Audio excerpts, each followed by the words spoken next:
Well, I am Michael Danner. I'm the host for tonight, and thrilled to have all of you here for this time of exploring Ched and Elaine Meyer's new book, Healing Haunted Histories: A Settler Discipleship of Decolonization. Just want to read a little bit about the book from, and then introduce Elaine and Ched, and then we'll turn it over to them. Essentially, they'll give a presentation as they talk, write down questions, anything that you have, and then there'll be a time of Q&A. As we go, you can use the chat feature on the side to write questions, and then I'll help to kind of steer that conversation with Ched and Elaine when we get to that point. If you do have tech support questions, you can direct message Caleb Gingrich.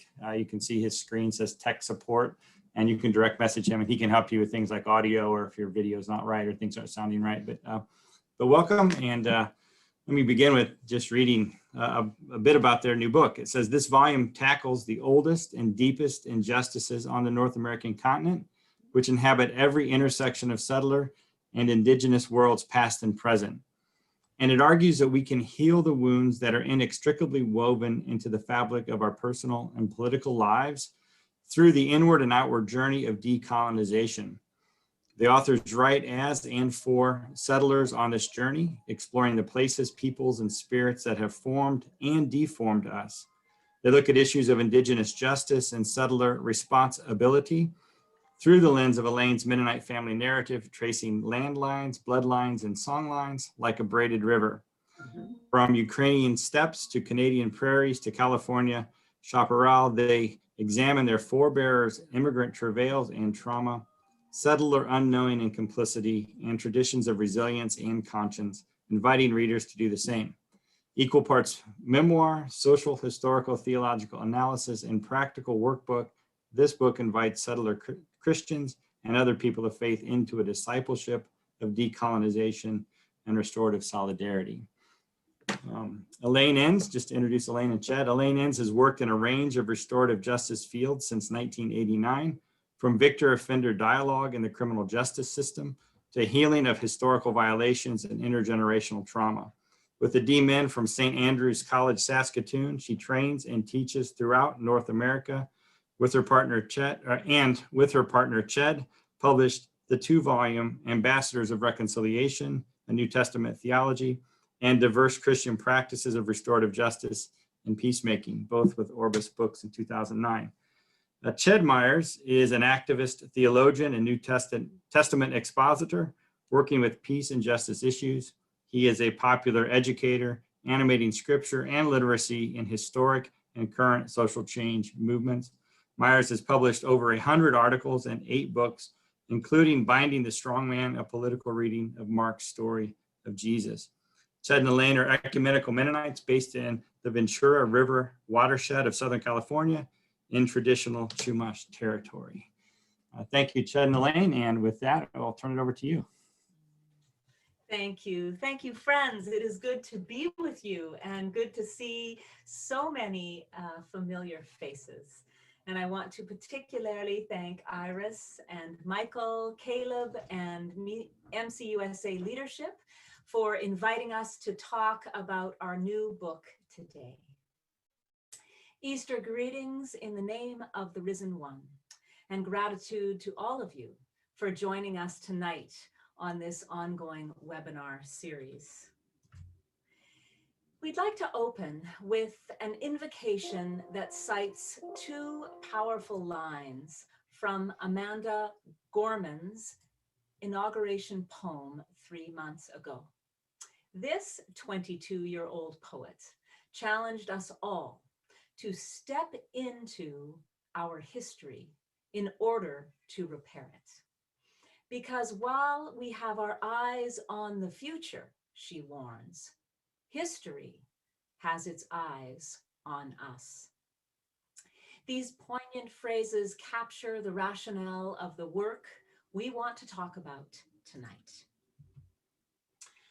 So we're beaming to you from the little town of Oakview, halfway up the Ventura River watershed in Southern California, where wildflowers such as these California golden poppies are bursting forth through our yard despite a drought.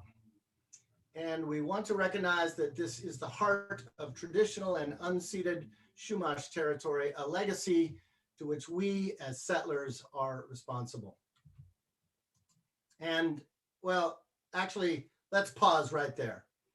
Many of us are now in the habit of giving land acknowledgements at the outset of our programs. And it's a good habit for us settlers to practice. It's increasingly widespread thanks to the advocacy of Indigenous activists, but too often it's just a check-off obligation for us, especially if we've been instructed to do so by our institutions. Or worse, it's a kind of virtue signaling, as if this mantra somehow guarantees that we're on the right side of contemporary justice issues. Land acknowledgements are, as the philosophers like to say, necessary, but they are not sufficient for the long, hard work of decolonization. The real question here is, are we publicly recognizing, publicly recognizing whose traditional land we dwell on? Is it merely performative, closing the topic in the interest of getting on with the business at hand? Or is it opening us more deeply to our work of self-transformation concerning matters of Indigenous justice and reparation? We believe land acknowledgements are the beginning, not the end of our responsibility. They can and should animate an opening of our hearts, minds, institutions, and imaginations, challenging us to journey into ever more critically mindful engagement with our settler colonial legacy, and toward ever deeper relationships and collaboration with our Indigenous neighbors. And that journey is what our book is about. And there's another aspect of this practice that is too often ignored. When we acknowledge a place and its peopled history, we are calling up ghosts. To illustrate what we mean, let us consider that as we gather tonight, the trial of policeman Derek Chauvin for the murder of George Floyd in Minneapolis continues. The place where Floyd was killed is hallowed ground now, say Minnesota activists, but it is also a haunting. The ghosts of the long-standing history of violence towards Black bodies in our white body politic are watching us, as Amanda Gorman put it, which is why such terrible local events often take on national significance. This haunting spreads across time and space, even as far away as war-torn Syria. Similarly, the recent Atlanta spa shootings that killed 8 people, 6 of whom were women of Korean and Chinese descent, have dredged up ghosts of historical objectification and exploitation among Asian Americans. And intensifying these hauntings is the broader specter of resurgent white supremacist and Christian nationalist mob violence in the United States, which roared back into American consciousness at the Capitol riot on January 6th, the Christian feast of the Epiphany. This spectacle was an epiphany indeed, revealing the consequences of living in denial of a racist history, which is not only watching us, but stalking us. Over the last decade, hauntology has become a new social psychological field of study about how the trauma of past oppression lingers in both people and places, and how these hauntings can generate activism to heal old wounds or reopen them. Our book looks at how we carry these hauntings in our bodies and in our communities. Even we settlers who are privileged by the colonial system. And not only is the legacy of Black-white relations in this country haunted, so too the history of Indigenous relations. This was recognized by our greatest American prophet, Dr. Martin Luther King Jr., back in 1963, in his book, Why We Can't Wait.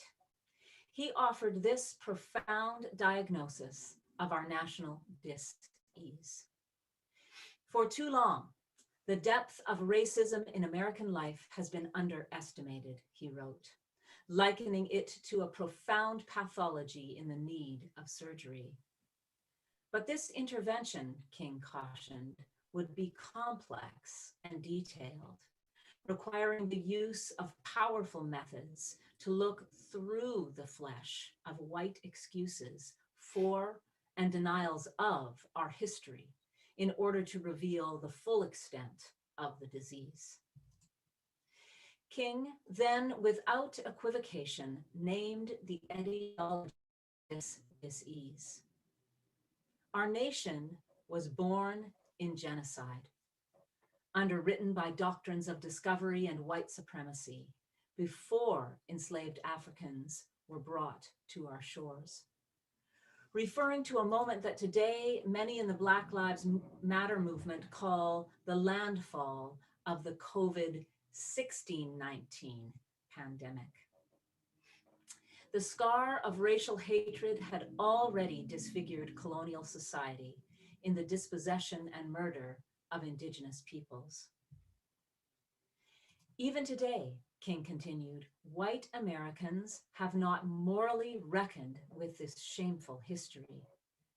He concluded by acknowledging that those of us who desire to liberate ourselves from this tangled web of prejudice have not yet fully grasped how deeply it has been woven into our consciousness. What an extraordinarily courageous and prescient diagnosis. We open our book with King's concise analysis, now almost 6 decades old, because it summarizes the task facing us settlers so precisely to realize how deeply this tangled web of colonization has been woven into our consciousness and to work for liberation from it. Healing Haunted Histories, which came out in February, is our attempt to x-ray our personal and political histories as white settlers, to encourage and challenge and capacitate Christians and others of faith and conscience to understand how our histories, landscapes, and communities are haunted by the long and continuing history of Indigenous dispossession wrought by settler colonialism, to transform the self-understandings, ways, and structures we inhabit every day, and to practice restorative solidarity with Indigenous communities as part of a wider movement of decolonization. We call this journey a discipleship of decolonization, which we understand as a thoroughly Anabaptist project, both in its emphasis on commitment to gospel practices of truth and healing, and in its rejection of the church's identification with colonizing policies of the state.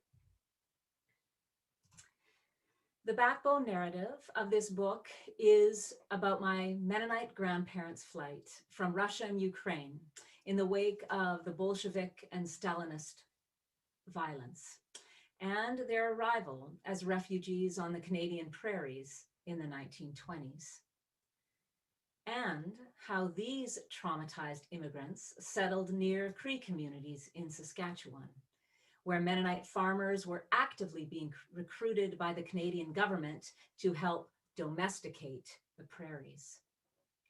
These Indigenous people were more deeply traumatized by 100 years of colonial dispossession and suppression.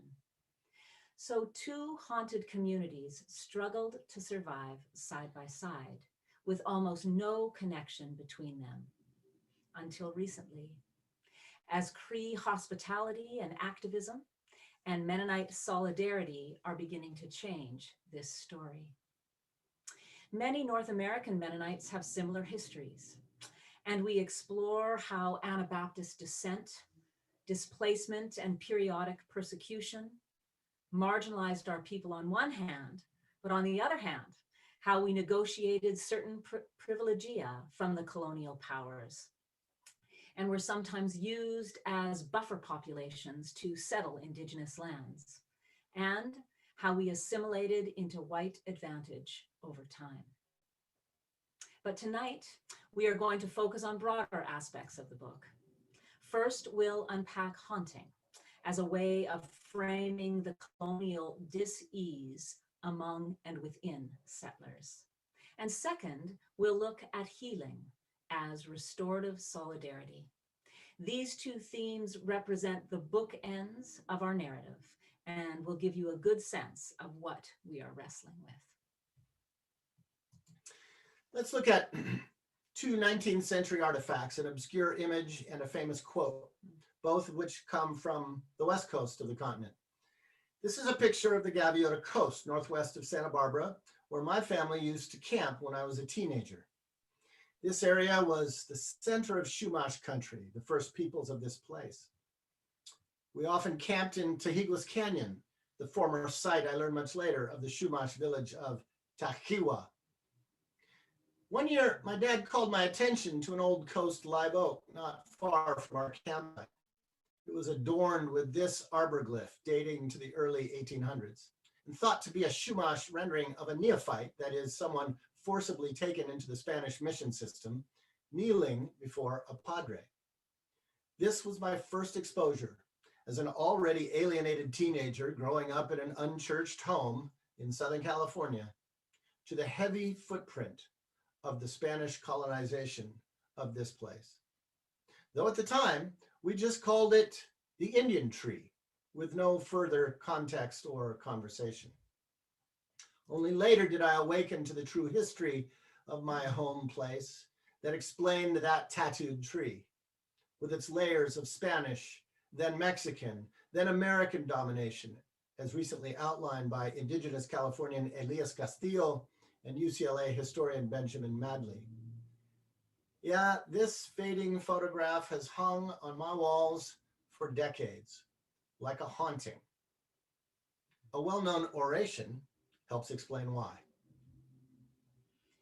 This quote is attributed to Chief Self, a revered leader of Duwamish and Squamish tribes in Puget Sound in the Pacific Northwest, allegedly spoken to the governor of the Washington Territory in the mid-1850s near present-day Seattle.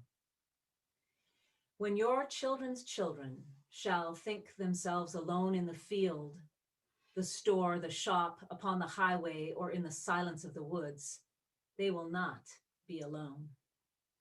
At night, when the streets of your cities and villages shall be silent, and you think them deserted, they will throng with the returning hosts that once filled and still love this beautiful land. The white man will never be alone. Not only do these lines speak of the land as haunted, this renowned testimony has also haunted settler consciousness ever since. They were actually written, however, by Seattle settler Henry A. Smith in an 1887 local newspaper article, supposedly from his notes on the speech 3 decades earlier.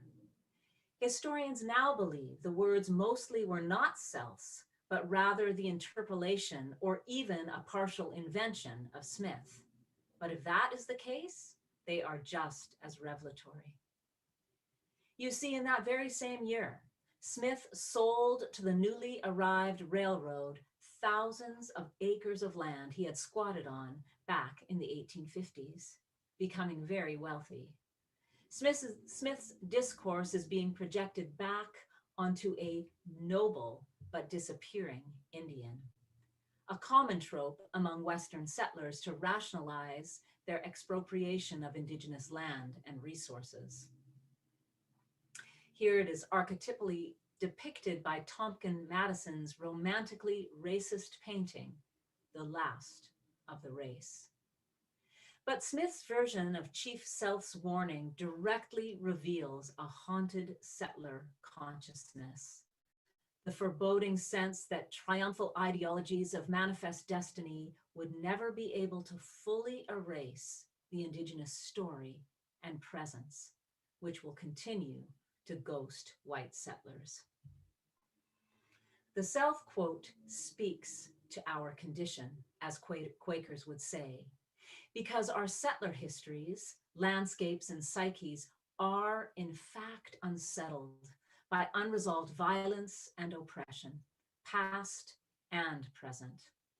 The house that white supremacy built is haunted, which is perhaps why Americans have such a morbid fascination with this ubiquitous image, which has of course been trivialized into spooky entertainment during Halloween, that bastardized Christian feast of memory for the souls of the dead.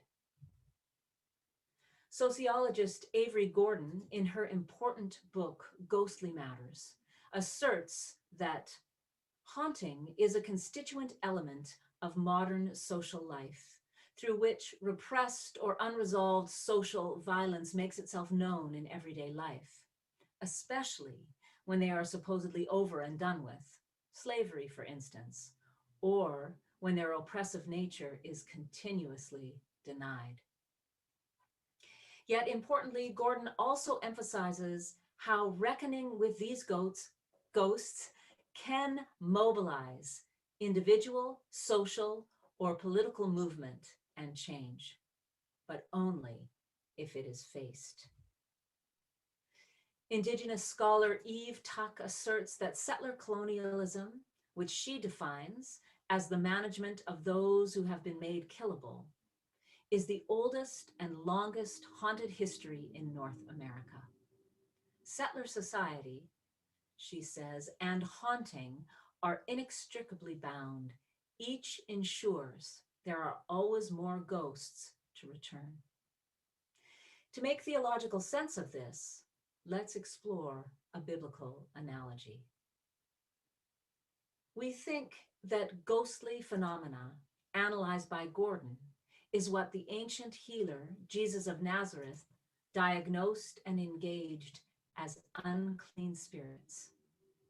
The Gospels portrayed Rabbi Jesus as unmasking two kinds of spirits of oppression. On one hand, Jesus confronted what we might call political demons. We see this, for example, in the case of Mark 5, 1-20, the famously weird story of the Gerasene demoniac.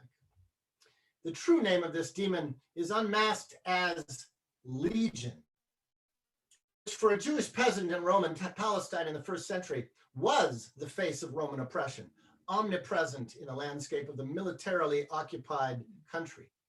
These unclean spirits represented in their political imagination the Roman occupying powers, which indeed locked down people among the dead in the militarily colonized region of Gerasa. Think of it perhaps as a kind of political cartoon. The great Caribbean philosopher, physician Frantz Fanon studied exorcism and the social psychology of mental illness in situations of political repression during the Algerian rebellion against French colonialism in the 1950s. Fanon argued that in traditional societies, demon possession represented an oblique protest against or attempt to escape from oppression. So we might say that the tortured body of Mark's Gerasene demoniac mirrored the violence of the body politic in militarily occupied Palestine. After all, the 20th Legion was stationed in the unruly province of Palestine in the first century. This later propaganda plaque found in northern England, like Palestine, a periphery of the Roman Empire, tells a tale of military domination. At left, Mars, the Roman war god, brandishes a spear, while at right, the mythological hero Hercules holds his club at the ready. The message: if you natives mess with us, we will beat you down. And note that at the bottom is a running boar, the mascot of the 20th Legion. Yeah, pigs. So when Mark's Jesus sends that demonic spirit into a company of pigs, which is then drowned in the sea, we're beholding ancient counter-propaganda. Those whose spirits and lands have been occupied by Legion are remembering the ancient story of the liberating God Yahweh, in which the imperial army of Pharaoh was swallowed up in the Red Sea. Just as 2 millennia later, African slaves in American fields would remember that liberation promise by singing the haunting, "O Mary, don't you weep, don't you moan." On the other hand, Jesus' exorcisms also focused on the internal oppression of marginalized persons. We see an example of this in the case of a silencing spirit that renders someone unable to speak or hear in Luke 11. As one anthropologist notes, a central element of haunting is secrecy, where the secret may be shameful, not yet speakable. Precisely what Dr. King named about our genocidal history. We might say then that Jesus heals us settlers to break our silence and oppressed communities to shatter their silencing. As in the Black Lives Matter movement mantra, say their name is shorthand for finding one's voice to overcome disempowerment, depression, and marginalization. So Jesus unsilences those who are possessed and occupied by unclean spirits, because that is the only way that hauntings can be healed. We further suggest in the book that arguably Jesus' strangest parable speaks poignantly to Dr. King's task of x-raying our diseases. When the unclean spirit has gone out of a person, says Jesus, it wanders through the waterless regions looking for a resting place, but not finding any, it says, I'll return to my house from which I came. And when it comes, it finds it swept and put in order, and it goes and brings 7 other spirits more evil than itself. And they enter and live there. And the last state of that person is worse than the first. Admittedly, this is pretty strange stuff to our modern ears, but not for more traditional cultures. Jesus is inviting disciples to journey deep into the layers of our captivity and conformity, an archaeology of self and society. But he is also warning us that the way to freedom will be much more difficult and protracted than we imagine. As Carl Jung famously put it, the right way to wholeness is made up of fatal detours and wrong turnings. It is the longissima via, not straight, but snake-like, a path whose labyrinthine twists and turns are not lacking in terrors. Jesus, too, knew that the forces of conformity and control within us and around us will come back 7 times stronger. This resonates with anyone who has tried to overcome personal addiction or to free their community from political oppression. In our work, we use the metaphor of peeling the proverbial onion 7 layers down with all the accompanying tears. The hauntings go that deep in our individual and collective spirits. Liberation is not about instantaneous deliverance, but about a lifelong journey of discipleship. The Gospels portray the healer Jesus not as a socializing physician, that is, patching people up so they can carry on with the status quo, but rather as a radical doctor who seeks out the roots of the disease. There's only really one requirement. We must admit to ourselves and to each other that we are sick, personally and politically. To borrow from 12-step language, we must recognize the lethality of our disease and turn to a power greater than our own. In this case, the gospel as strong medicine. Only if and when we recognize our complicity in a killing system can we join the movement to repent, which is to say, to turn our history around. We long for our faith communities to be places where we white settlers can nurture the courage to peel the onion 7 layers down, to learn to feel the pain of our entanglement in racism and colonization, past and present, and to heal. The emotional labor of Black, Brown, and Indigenous folks having to share their pain so we can get it is too costly. Our work cannot be sustained on other people's pain, nor on their strength. This is our onion to peel. For settlers, an important part of this work is to critically trace our family lines in order to understand how we are products of historical processes of violence and dispossession. So in the book, we discuss tools for exploring our family and communal histories, tracing and analyzing people, place, and spirit, our storylines. We call these strands of communal narratives landlines, past and present places of inhabitation, bloodlines, family and community, race and ethnicity, and songlines, liberative traditions that inspire practices of justice and compassion. The heart of our book maps how readers can explore, interrogate, and decolonize these strands, using my family and communal storylines as a primary test case. Half a millennium of colonization in North America has left a legacy of violation and genocide that inhabits every intersection of settler and indigenous worlds, past and present, which, as Dr. King said, is deeply woven into the fabric of our personal and political lives. So how do we address these hauntings, these wounds? How do we repair our relations with and realize justice for our continent's indigenous and other marginalized peoples? It requires that we settlers do our own work, a phrase we've learned from Audre Lorde. Facing the full extent of the disease that King diagnosed necessitates profound inward and outward journeys of transformation. Of course, we settlers would prefer to avoid this hard work. Here we'll mention just two key ways that we try to exonerate ourselves from responsibility of the many ways that we explore in the book. The most typical strategy is to presume our settler innocence through what three Canadian scholars call colonial agnosia. This is not, they argue, simply a matter of collective amnesia or omission.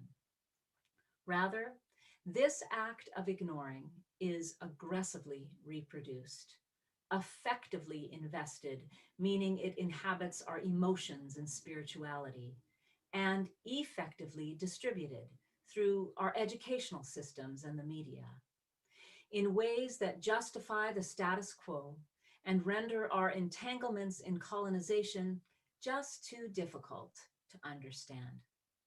In other words, we don't know about past and continuing injustices, and we don't want to know. A second widespread move to innocence is disassociation, which involves embracing an ahistorical individualism, understanding myself as a free-floating entity, untethered and unaccountable to a past which is not my fault. Two other Canadian theorists call this transcendent denial, a foreclosure of knowledge in which settlers must believe that history is in the past and any and all harm, trauma, and associated accountability really has no contemporary meaning. As a result, they assert, we are literally sick at heart and soul, making it difficult to look at each other or at ourselves without a deep weariness, which extends to all those we encounter as other. In the same year as King's Why We Can't Wait, James Baldwin wrote his famous The Fire Next Time, which similarly argues that white people are still trapped in a history which they do not understand, and until they understand it, they cannot be released from it. To reckon with this history is not to drown in shame, paralysis, or denial, Baldwin insisted, but to use it for liberation. He warned, an invented past cannot help us. It will crumble under the pressure of reality. Now that is a word for our time of resurgent fake news and fairy tale historical narratives. Contemporary Indigenous activist Nikki Sanchez summarizes the whole matter simply and succinctly. This history is not your fault, but it is absolutely your responsibility.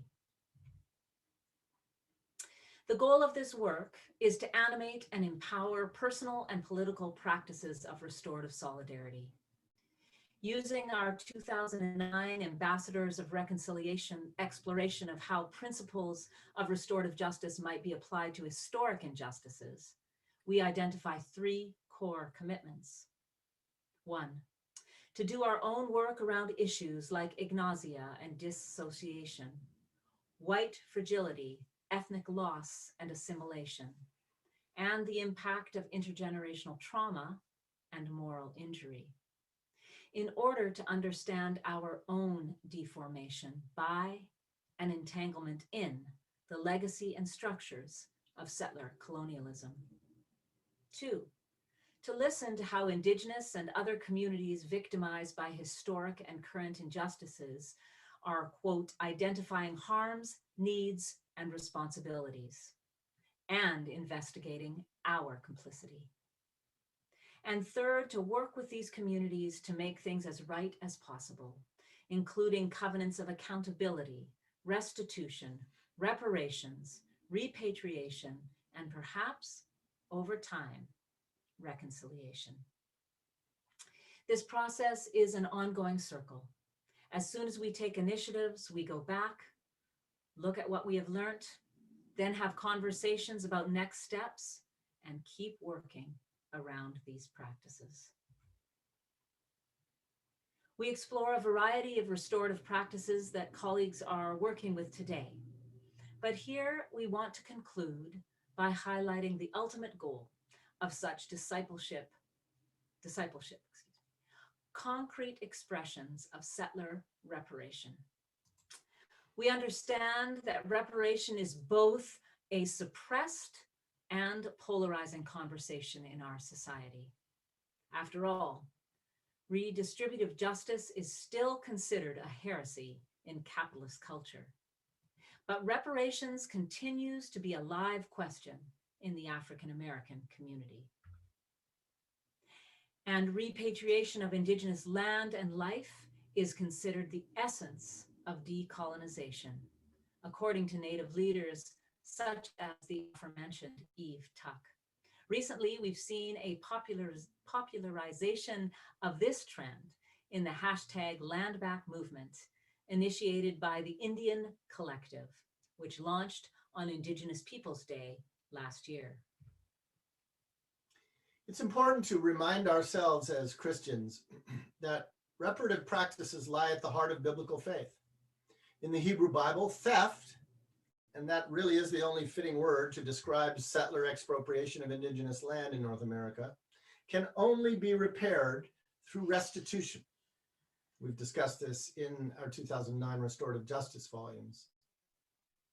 And in the Gospels, Jesus, of course, challenges the rich man to make reparations to those his affluenza has defrauded as a precondition for his discipleship, and as the medicine for his own cure. We offer a detailed study of that Mark 10 passage in the book. For privileged settlers living on stolen land, Jesus called to restore ourselves by redistributing our resources. That feels like a very hard word. We know that such issues spike our settler anxieties and that our communities and institutions typically dismiss such talk as too complicated and unrealistic.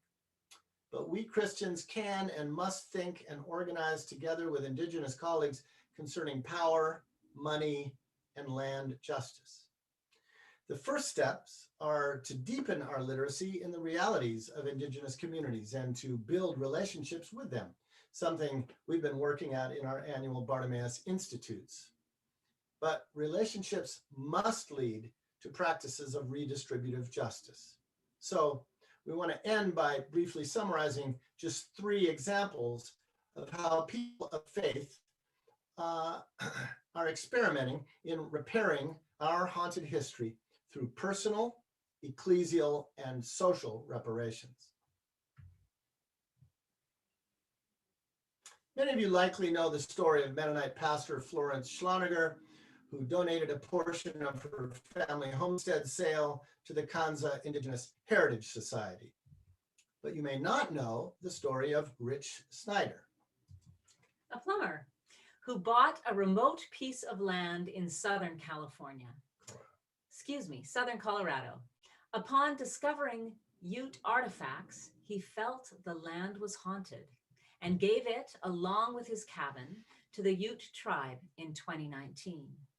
He is the first landowner in a campaign by the tribe to seek new rights and establish a new presence in their ancestral Colorado lands.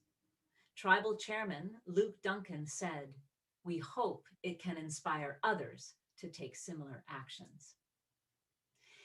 It's even more powerful when institutions decide to make reparations, as these can have wider impact on other organizations.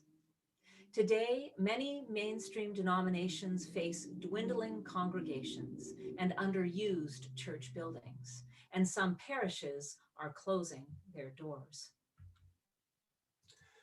Stony Point Presbyterian Church had to make this difficult decision in fall 2017, which led to a concrete gesture of repatriation. Just the year before, the Presbyterian Church USA General Assembly had repudiated the doctrine of discovery and called on all levels of the PCUSA to, quote, enter into dialogue, strategy, and action with Indigenous people of the region as part of a process of confession and repentance to redress wrongs. Our friend Rick Ufford Chase, a former denominational moderator, proposed to Stony Point Presbyterian that they explore with local Indigenous leaders a possible handover of the property. Discussions with Chief Dwayne Perry of the Wampanoag Lenape Nation culminated in a November 2019 handover of the former Stony Point Church and all its property to the newly created Sweetwater Cultural Center to promote the education, health, and welfare of Native peoples and to preserve their cultures and ceremonial practices. In the realm of public policy, things get more complicated, at least for our settler political imagination. Recent grassroots experiments in voluntary taxing as civil society reparations are a good place to start. The Sogoriate Land Trust is an urban intertribal organization led by Indigenous women in Ohlone territory in San Francisco Bay Area. It is working to rematriate urban land to Indigenous stewardship. A priority is to procure land where Ohlone ancestors can be properly reinterred, since every one of the 425 shell mounds, the sacred burial grounds around the Bay Area, have been destroyed by development, while the remains of over 15,000 Ohlone are stored at local universities. Some local settlers, in consultation with Sogoriate, initiated the Shumi Land Tax, a voluntary payment that is both symbolic and substantive. Participants calculate the annual tax based on their rent or mortgage. These funds directly support Sogoriate's work to acquire and preserve land, establish a cemetery to return stolen Ohlone ancestral remains, and to build urban gardens, community centers, and sacred arbors, so current and future generations of Indigenous people can thrive. Similar symbolic tax initiatives have sprung up in Seattle and New York City. None of these examples that we've just mentioned are heroic. Indeed, modest redistribution of settler surplus is hardly costly. But such experiments represent beginning steps in a longer journey and can animate more substantial efforts. Each step leads to the next one. As Baldwin put it, nothing can be changed until it is faced. We're going to have to get used to working with questions that have no clear, much less easy answers, something that frankly is very difficult, even paralyzing for us managerially minded settlers. Mohawk educator Taiayake Alfred sums it up this way.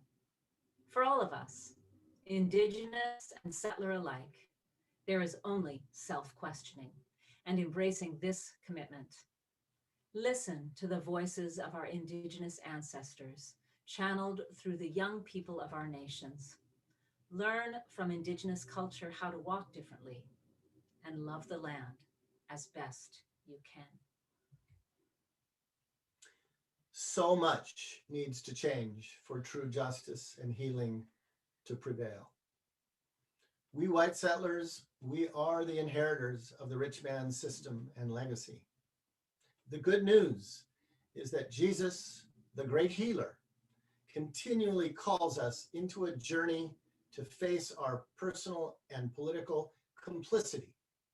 That's a word we don't need to be afraid of. It simply means to be entangled in the legacy of colonization. We like to say that no first step of repentance as redistribution, as reparation, no first step is too small, but no step is too great either. So we end as we began. Our gestures of restorative solidarity, like land acknowledgements, are necessary, but not sufficient. This isn't about checking boxes, sisters and brothers, or writing checks, or books for that matter, but about a lifelong, indeed intergenerational discipleship of decolonization as church.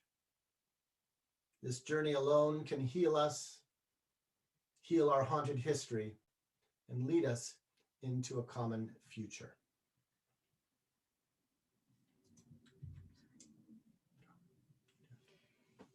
Before we turn it back to Michael for some conversation, we want to let you know that if you'd like to order Healing Haunted Histories, you can go to this site here, healinghauntedhistories.org, where until Friday? Till end of May. Yeah, I think it's until May 31st. It is. Until May 31st, you can get a 20% discount. Such a deal. So please, if you're interested, go and do that. We are organizing online study groups around the country. So let us know if you would be interested in joining in. Thank you.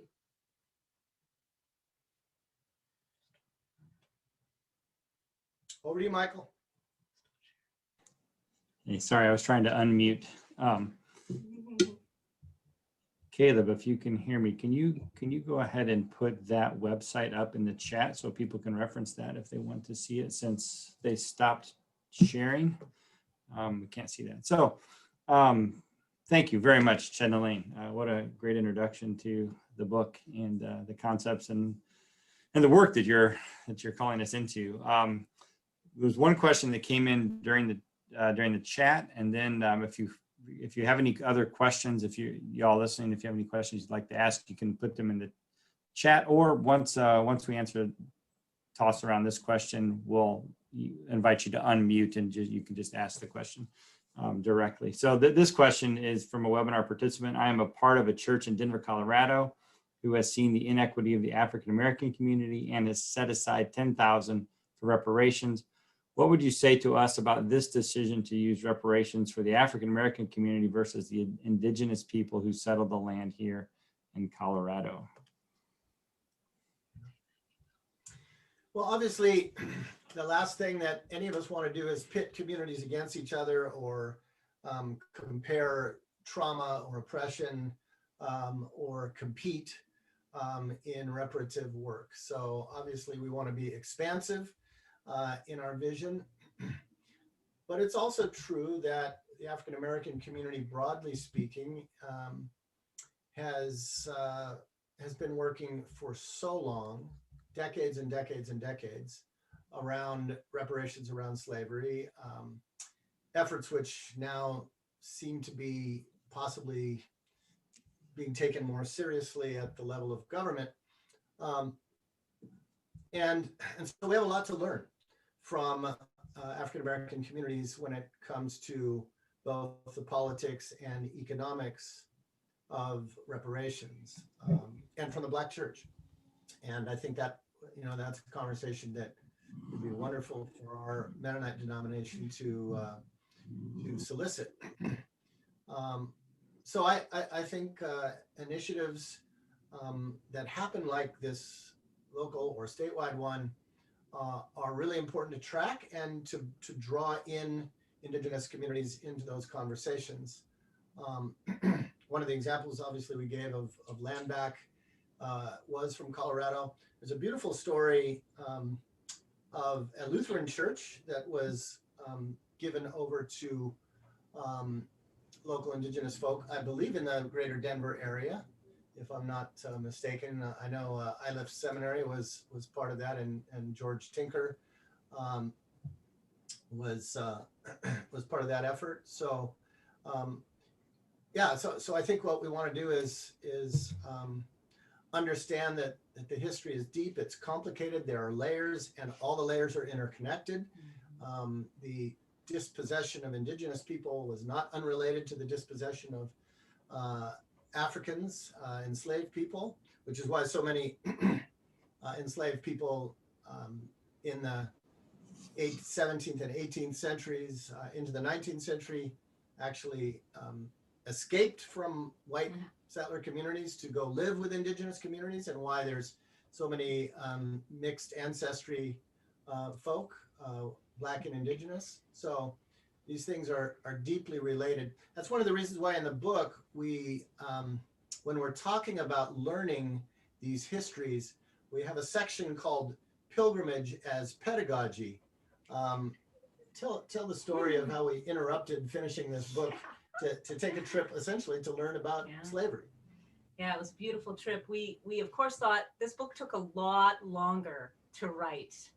Man, if any of you have been involved in writing projects, my goodness, it took us a lot longer. And so we long thought we'd be finished, and we had commitments for the month of October of 2019, which actually started at a wedding in New Orleans, which was really beautiful. But from there, we drove up to DC, and we, in many ways, well, we started in Montgomery. We went to the Equal Justice Initiative. We went to the Rosa Parks Museum. We had an incredible experience of driving up through the South and then up the East Coast. And we sometimes at moments we stumbled across this history and what the land carried. We stopped in Richmond, Virginia to visit friends and decided we needed a quick exercise before going to them. And we were walking along the river and came along the place where enslaved people were brought, and the story was told there. So it really impacted our writing in this book to talk about how the land carries multiple layers of violence and dispossession. This land that we walk on, the rivers that we walk by, the places where we go on bike rides, and we need to learn those layers of history, and we need to work on all of them. And so it is a beautiful thing that your church did this act of reparations, and we just need to keep exploring and do more of them. Yeah. Thank you. So if you have other questions, I would invite you to unmute your microphone and just simply ask the question, and we can have dialogue around that. You'll also see in the chat feature that there is a request for action from Carol Rose, and it's about a hearing about Oak Flat, sacred land, Indigenous land threatened with destruction. And so this is yeah, you can read through that. And if you have other questions about that, Carol left her information there so you can look at that. Thank you, Carol. Yeah, if we could underline that, and thank you, Carol. We expect nothing less from you than an action alert. This is a really important campaign, which you've probably heard of. I know the Ecumenical Creation Justice group based out of DC is working on it, as are many others, and it's a real flashpoint right now in Indian country. And so whatever you can do to support the Save Oak Flat campaign, it's very much a religious rights as well as environmental and sovereignty issues. So thanks, Carol, for raising that. Michael, you're muted if you're trying to facilitate here. Most of the best things I say happen when I'm muted. I'm just going through the chat. It says, I like the invitation to hear each other's stories among cultural diversity, perhaps called Grandma's Apron and Grandma's Hat. Stories of the heart around the hearth, invoking hospitality, bearing witness to each other with transformative justice as our intention. So, yeah. Yeah, you know, that just reminded both Chet and I had a wonderful, I got to do my Doctor of Ministry studies. I did them up in Saskatchewan and worked with MCC Saskatchewan and Mennonites there that helped very much develop the landlines, bloodlines, songlines. And one of the persons I worked closely with was Leonard Dole. And at the time, he is now retired, but he was settler Indigenous relations person for MCC Saskatchewan. And this, your comment, Joni, sparked this memory.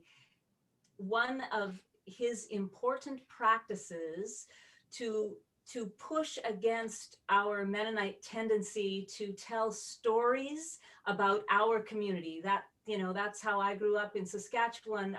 Our books were about our people, and we are very self-referential. And I'm seeing some of you grin, and I'm appreciating that. We are, as white settler Mennonites, very self-referential. How many family books do you have? Well, family history books? I thank you, Mom and Dad and aunts and uncles. I have 7. I have seven family history books, and they're wonderful. And I have 0. But what is missing is the story, certainly of Indigenous peoples, when our people came and displaced, the stories of Ukraine, when our people came there and displaced Nogai and Cossack, and then of course on the Canadian prairies. Boy, this is a long lead up to this great idea. Leonard, with his grandchildren, he will tell a story of Mennonite settlers or Mennonite people, and then he will tell a story of the Cree people, the young Chippewyans, the Muskeg Lake people, so that his children, grandchildren, are of course learning stories of Opa and Oma, but also learning stories of Harry and Germain and the Indigenous people around, and making it so that children grow up with a much larger family tree. It is not just our biological kin, it is the kinship of the whole community where we live. We talk about it in terms of our watershed. Who are the people here that we need to know and build relationship with? And let's start with our children so that they can learn these important stories.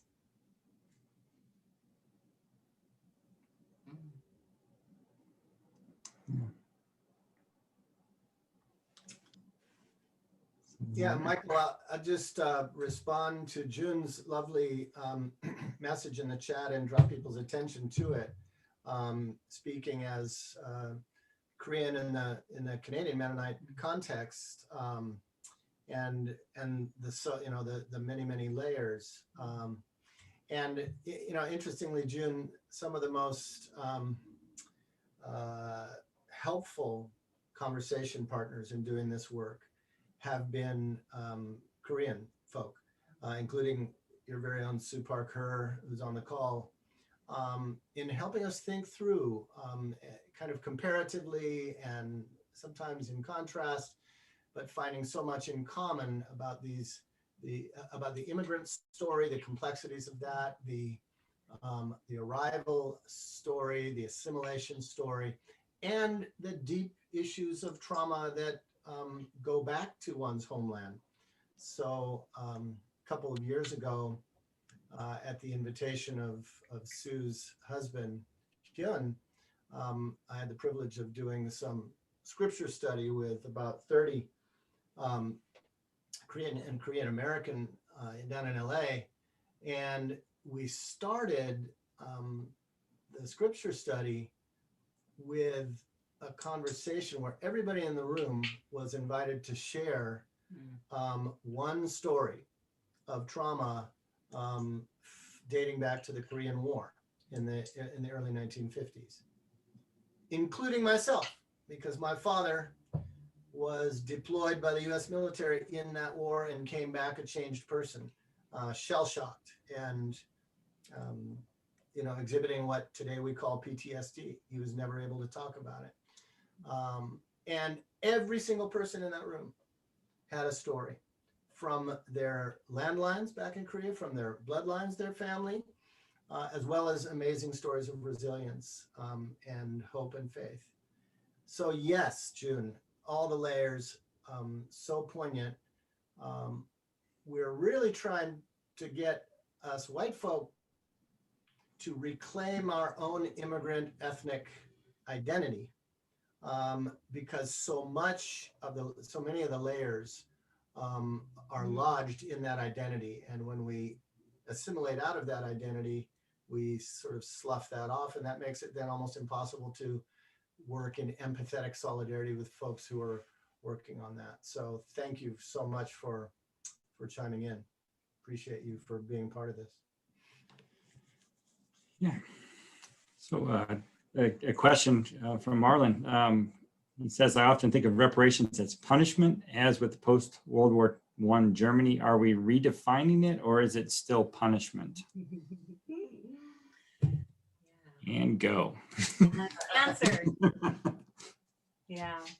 You know, my journey into this began in 1989 when I came down on Mennonite voluntary service to work with the Victim Offender Reconciliation Program. And this has held true for me.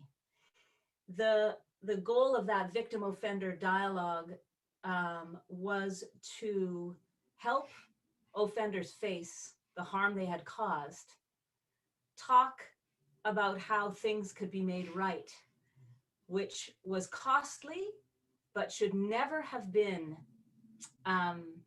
dehumanizing or unfair, but they were costly. And then we talked about the future, how to make sure this didn't happen again.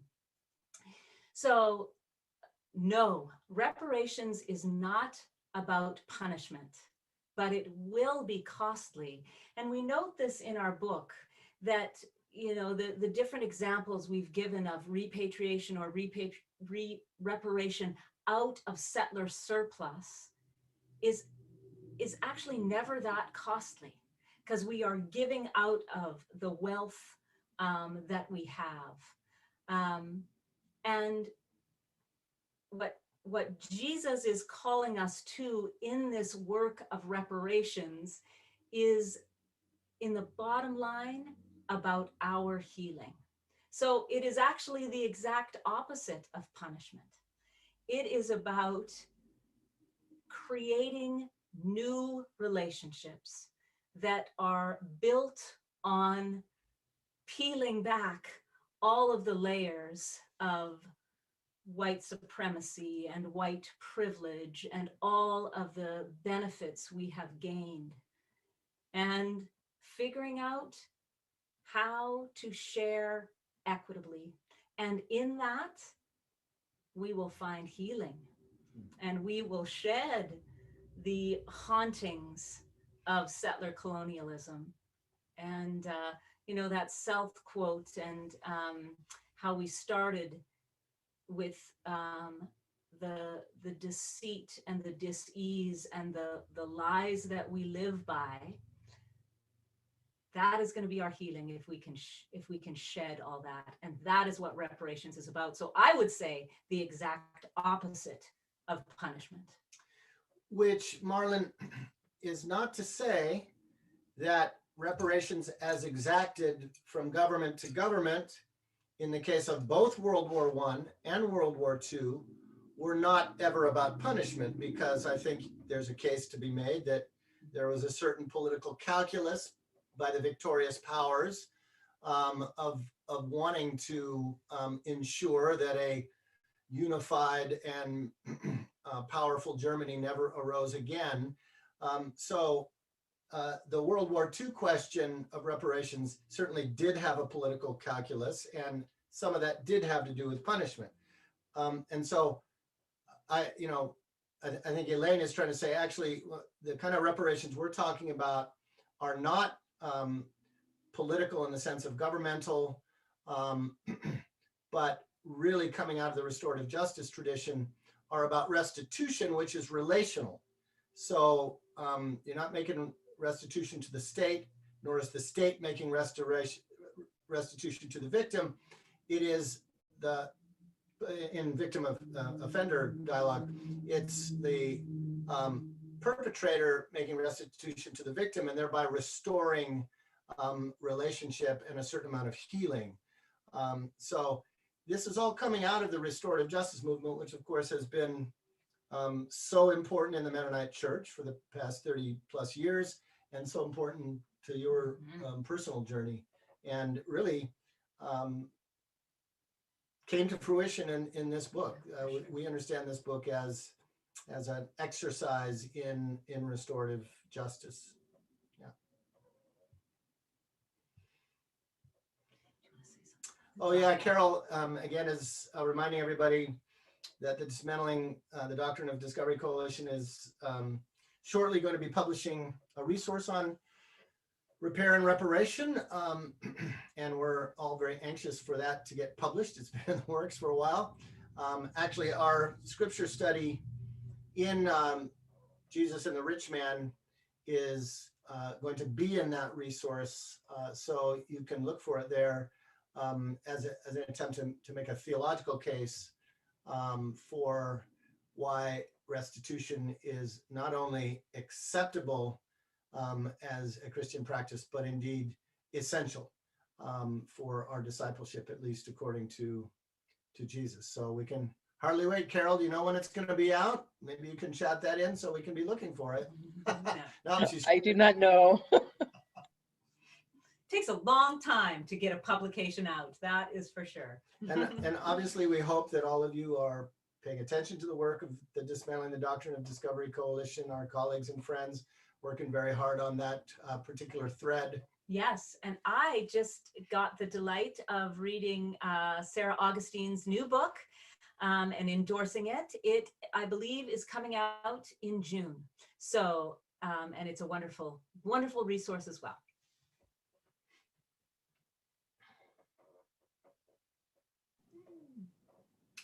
Floor is open. We got time, folks. Any other questions?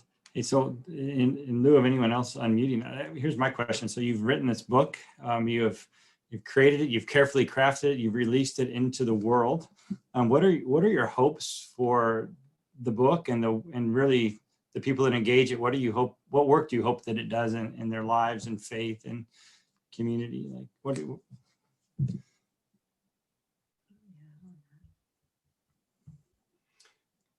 Well, Elaine is working right now with two different groups who are workshopping this book. And I think the expectations are kind of layered in that workshop, that we're really looking for folks to engage their landlines, bloodlines, and songlines in their own family story, precisely in order to understand that the issues of decolonization are not external to us. They're not big political issues, which we don't have to be concerned about. They're not too complicated for us. They're not outside us. We carry them, every single one of us carries these issues in our personal and our communal and our political history. And so this book is trying to find a way to remove all of the excuses we give for why we can't engage these kinds of things, particularly people in churches. This is not about me. It's too big. Actually, if we dig deep enough, we find that every single one of us, our stories are part of the deforming powers and forces of colonization. Some of us benefited from these systems. Some of us were marginalized, but we were all deformed by it. And we're all trying to get to health, but we're all in the same breath, it's our hope that by, in that sense, going deeply inward, and by inward, we don't just mean in our private selves, but in our family histories, our community histories, our ecclesial histories, by going deeply inward, we will also be energizing an outward journey of solidarity and of relationship building. Because, and this is one of the reasons we begin with it with the King quote, as we did tonight, we're just simply not going to get to healing as a settler society until and unless we have dealt with every layer of dispossession and violence and erasure among the first peoples of this continent. We will just continue to be haunted by it. And so, yeah, I think generally speaking, our hope is that folks will go deep on an inward collective journey and deeply into the outward journey of healing and relationship building and reparations. And what about these workshops are you most excited about as people engage it? Yeah, we've just started. This is the first one. We just had our first session, and people are very, very excited about the different ways they can research their genealogy. And I'm, trying to always pull to call it a social kinship mapping. What I'm looking forward to is the conversations about, as we work deeply in our own family tree and try to understand all of the pushes and pulls on us, and how, again, white settlers have assimilated and given up our ethnicity, and the different ways that we use moves to innocence to deny the privileges, and how we participate in the system. I look forward to those conversations, but I particularly look forward to the wrestling together about what are the steps, what are the blindnesses we still hold. And I think each time I get to go through this process with a group, I'll be able to peel back more of the proverbial onion layers. And then what are the steps that we are going to take individually or collectively? I don't know what's going to come out of these groups in terms of concrete steps of reparations and repatriation.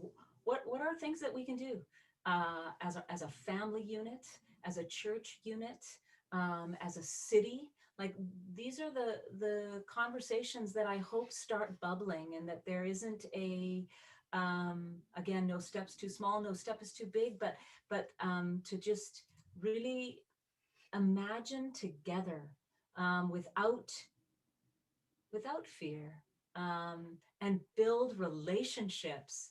I'm looking forward to that too, because that is the stuff this work encourages. And so we are an accountability group together. What's going to happen out of that as we report each week on, the steps we've taken to go deeper in this, our discipleship of decolonization. So I look forward to the practical stuff. How are we going to do it? Yeah, and You know, I think the most heartfelt thing we said all night was that we long for our churches to be the spaces where we can challenge and invite and support each other to do this work. And of all the Christian traditions in North America, I think Mennonites are among the best equipped to help curate this sort of healing work. Because for the most part, Mennonites still have a robust sense of history, even if it's mostly their own history. That's no small thing among at least the European parts of the Mennonite church. Mennonites of European extraction have a sense of trauma and suffering. I mean, y'all still have Martyr's Mirror on your doggone coffee table, right? Maybe not in the US, but in Canada we do. You know, and you have obviously the great peace and justice tradition. And so in many ways, there's no reason why this work, the kind of work that the Doctrine of Discovery Coalition is building capacity for, can't be the central witness of the Mennonite Church to the broader culture and to Indigenous neighbors. I believe that's going to be a renewal of our tradition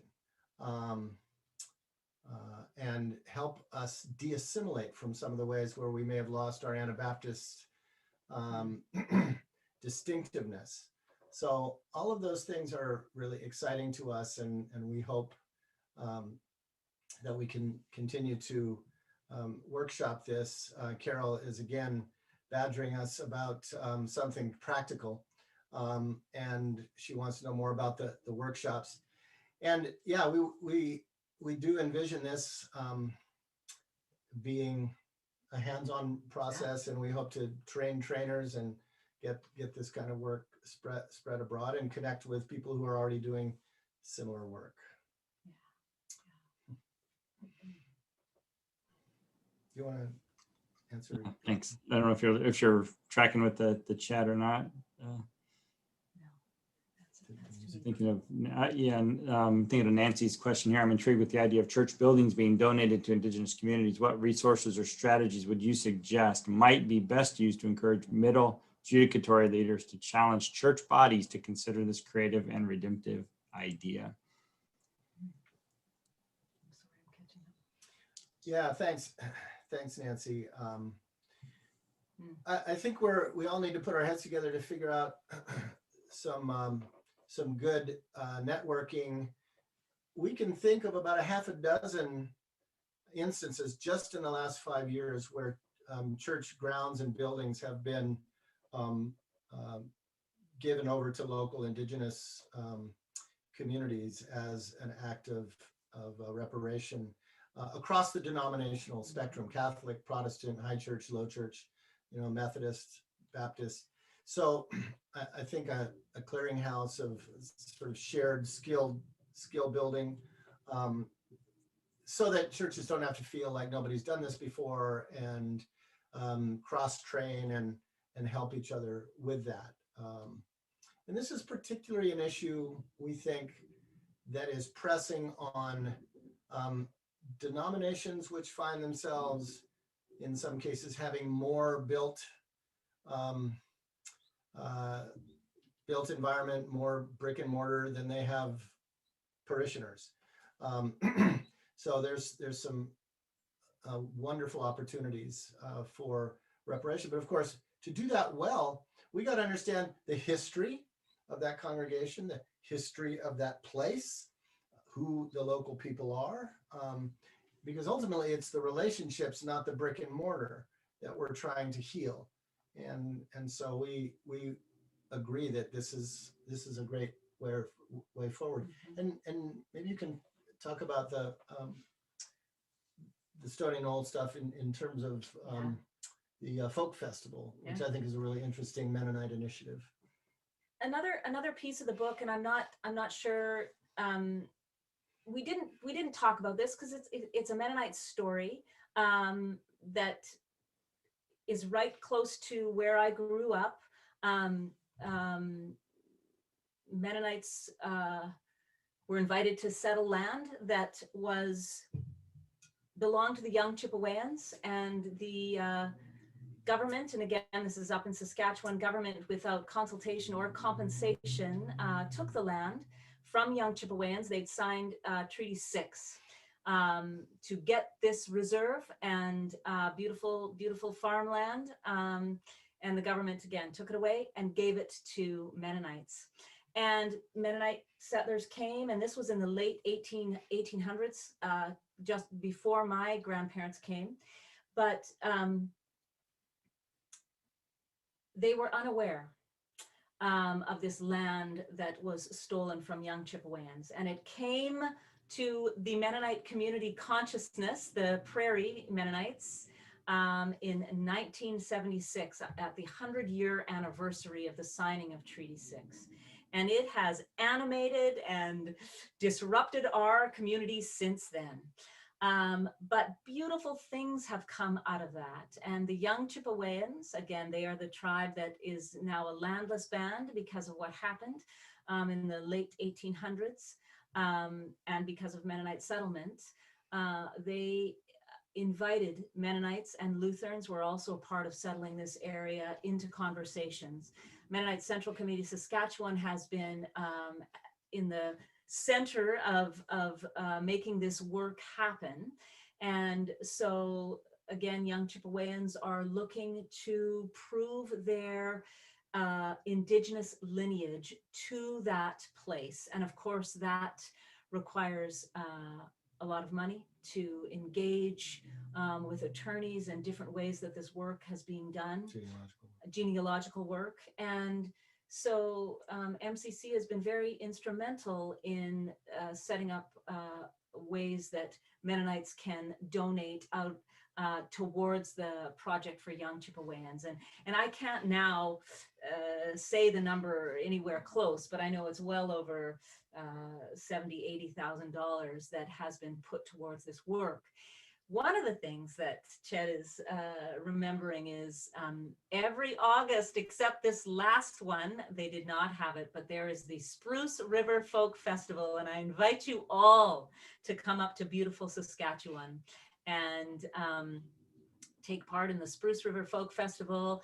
It is a wonderful festival where it's mostly Mennonite settlers. I know a few Lutheran settlers participate too, and then young Chippewyans come together and have a music festival together. And we learn about landless bands in Saskatchewan and get an update about what is happening for the young Chippewyans and their work to establish themselves as a federal band. And there's lots of good food and storytelling and an auction where we are all encouraged to spend wildly in support of the young Chippewyans and the work they're trying to do. So that is a very fun thing that we get to be a part of. And surely It's like an MCC sale with music.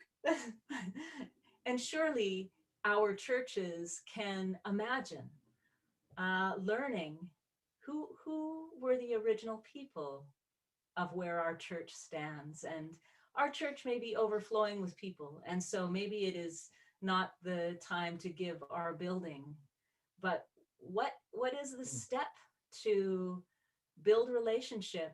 And there are so many landless bands across North America. Who are the people that are in our neighborhood, and how do we start figuring out how to talk about reparations and repatriation with them? Just a couple of comments on the chat. Joni is mentioning Ruby Gibson's work and the idea of somatic archaeology. That's exactly the trope that we use in the first half of this book, that we're doing an archaeology of self and society. And it involves the places our people have lived and live. It involves our family stories, what we hold in our bones. And it involves what are the resources that helped our people make it, survive, and what are the resources that inspire us today. So there's lots of room for church in all of that. Church is a venue for storytelling, and for song lines, and for justice work. Now that brings me to Catherine's comment, which was offline, but she talks about a music and storytelling project that she did in South Africa, and talk about the story Harry told us about singing, Cree and Mennonites getting together to sing. Yes, but hello, Catherine. Very nice to be connected with you. Yeah, a lovely thing. We are good friends with a wonderful Cree couple in Saskatchewan, and actually Harry LaFond accompanied my research, so was a part of and is very involved with helping Mennonite settlers up in Saskatchewan get connected and do their work. And one of the things that he is previous chief at the Muskeg Lake First Nation, and him and Jermaine, his partner Jermaine, are very committed to building relationship with other people. And so I don't know how long ago, actually, because it was so lively in their description, but brought Mennonites came and sang out of the Mennonite hymnal, and first Muskeg Lake folks came together and sang and danced their traditional songs. And so there were these traditional, very, very different traditional songs. They learned to sing a song together, and then they danced and ate, and it was a beautiful meeting of people in things that give us life, singing together and eating together and dancing together. What could be a more, I can't think of a better party. And Harry and Jermaine are very committed to creating these spaces of where people can meet and share their songlines with each other. And so maybe that leads to a closing story, because I know we're up against the bottom of the hour. We close our book with this story, and it happened at our last institute, in-person institute, where we had more than 100 people working really hard for 5 days, doing landline, bloodline, songline work in their own life storylines. And at the end, Harry LaFond, Elaine's been talking about, we asked him for a benediction, and he decided to lead us in a round dance, which is a very sacred ritual among the Cree. It is inspired by the ancestors dancing in the Northern Lights in Canada.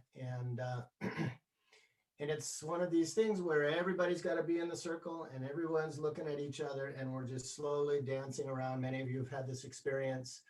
And Harry had a tape of some Cree music, and it was a really long tape.